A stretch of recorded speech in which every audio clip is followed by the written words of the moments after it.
కొలస్సీ పత్రిక మొదటి అధ్యాయము 17వ వచనం. కొలస్సీ 1:17. ఆయన అన్నిటికంటే ముందుగా ఉన్నవాడు, ఆయనే సమస్తమునకు ఆధారభూతుడు. కాబట్టి రాయబడింది, he is before all things and in him all things hold together. ఆయన అన్నిటికంటే ముందున్నవాడు. హీఈస్ బిఫోర్ ఆల్ థింగ్స్, అన్నిటికంటే ముందున్నవాడు. దేవుని గురించి మనం ఏం చెప్పలేం, ఎందుకంటే అది చెప్పలేని సబ్జెక్ట్ అనమాట. సరే, అయితే ఒకటి ఏమిటంటే బైబిల్ ప్రకారము ఆయన అన్నిటికంటే ముందున్నాడు. నిజమేమిటంటే అన్నిటికీ ఆధారభూతుడు ఆయనే. కాబట్టి ఆయనే సమస్తమునకు ఆధారభూతుడు. ఆయనే సమస్తమునకు ఆధారభూతుడు. కాబట్టి దేవుడు ఉన్నాడు, ఆయన అన్నిటికంటే ముందున్నాడు, ఆయనలో నుండి సమస్తం వచ్చింది. అన్నిటికీ ఆధారము, అన్నిటికీ బేస్ ఆయన, ప్రతిదానికి బేస్ ఆయన నుండి వచ్చింది. సరే, అయితే మనం చేయాల్సింది ఏమిటి? అదే కొలస్సీ పత్రిక మొదటి అధ్యాయము 18వ వచనం. కొలస్సీ 1:18. సంఘము అను శరీరమునకు ఆయనే శిరస్సు. కాబట్టి ఈ బాడీ అంతా కూడా, మన శరీరం అంతా కూడా దేన్ని అనుసరించి వెళ్తుంది అంటే, మన శరీరం అంతా కూడా శిరస్సును అనుసరించి, అంటే ఆ యొక్క బ్రెయిన్ ఏదైతే ఇన్స్ట్రక్షన్స్ ఇస్తుందో దాని ప్రకారము మన బాడీ ఫంక్షన్ చేస్తుంది, ఏదైనా సరే. సరే, ఇక్కడ వ్రాయబడిన మాట ఏమిటంటే, సంఘము అను శరీరమునకు ఆయనే శిరస్సు.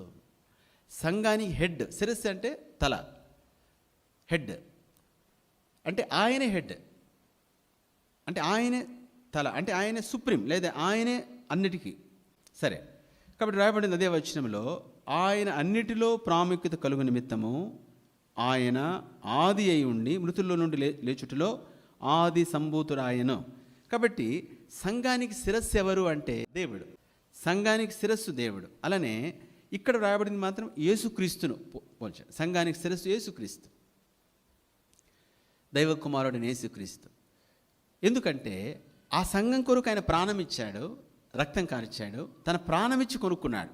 అందుకోసమనే తన స్వరక్తమిచ్చి సంపాదించిన సంఘము అని రాయబడింది. క్రీస్తు తన స్వరక్తమిచ్చి సంపాదించిన సంఘం. కాబట్టి సంఘాన్ని తన రక్తమిచ్చి, తన జీవమిచ్చి కొనుక్కున్నాడు. కాబట్టి సంఘం ఆయనది, ఇది మనది కాదు. అంటే శిరస్సు ఆయన, అది ఆయనదే. రెండవది అధికారం ఆయనదే. సరే, అయితే మనం చేయాల్సింది ఏమిటి? 19వ వచనం, 18వ వచనం కూడా చదవండి మరోసారి. సంఘము అను శరీరమునకు ఆయనే శిరస్సు, ఆయనకు అన్నిటిలో ప్రాముఖ్యము కలుగు నిమిత్తము ఆయన ఆది అయి ఉండి మృతుల్లో నుండి లేచుటలో ఆది సంభూతుడాయను. తర్వాత చదవండి. అతి విన్యాసక్తుడై దేవదూతారాధనయందు ఇచ్చ కలిగి తాను చూచిన వాటిని గూర్చి గొప్పగా చెప్పుకొనుచు తన శరీర సంబంధమైన మనస్సు వలన ఊరిక ఉప్పొంగుచు. చదవండి 19వ వచనం.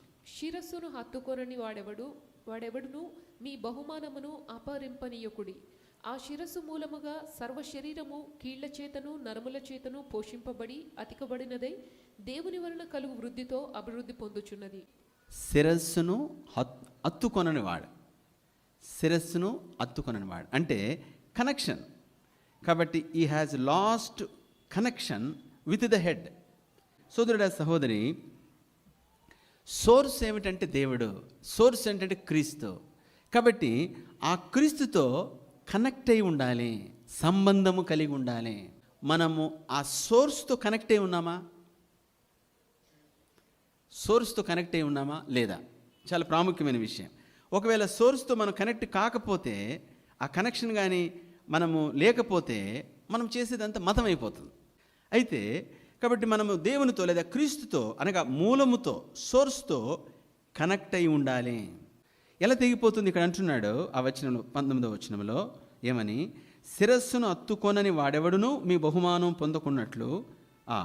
ఎందుకు శిరస్సును అత్తుకోవట్లేదంటే 18వ వచనంలో చివరి భాగంలో, అతి వినయాసక్తుడే దేవదూతుల ఆరాధనయందు ఇచ్చి కలిగి తాను చూచిన వాటిని గూర్చి గొప్పగా చెప్పుకొనొచ్చు తన శరీర సంబంధమైన మనస్సు వలన ఊరకు ఒప్పొంగుచు. తన శరీర సంబంధమైన మనస్సు వలన ఊరకు ఒప్పొంగుచు. కాబట్టి శరీర సంబంధమైన మనస్సుతో ఊరకు ఒప్పొంగుతూ ఉంటే దేవునితో, సోర్స్తో కనెక్షన్ పోతుంది. ఎందుకని? నువ్వు శరీర సంబంధమైన మనస్సుతో అతిశయిస్తూ, గర్వముతో, అతిశయముతో, అహంకారంతో, లేదా శరీర సంబంధం మనస్సుతో నేను వెళ్ళిపోతుంటే ఆ కనెక్షన్ కోల్పోతాను. ఎందుకని? కనెక్షన్ ఉంది చేసేదంతా ఆయన అయితే నేనెందుకు ఉప్పొంగాలి ఇక్కడ? దేవుని బిడ్డ, మనం దేవునితో కనెక్ట్ అయి ఉన్నామా, కనెక్షన్ కోల్పోయామా?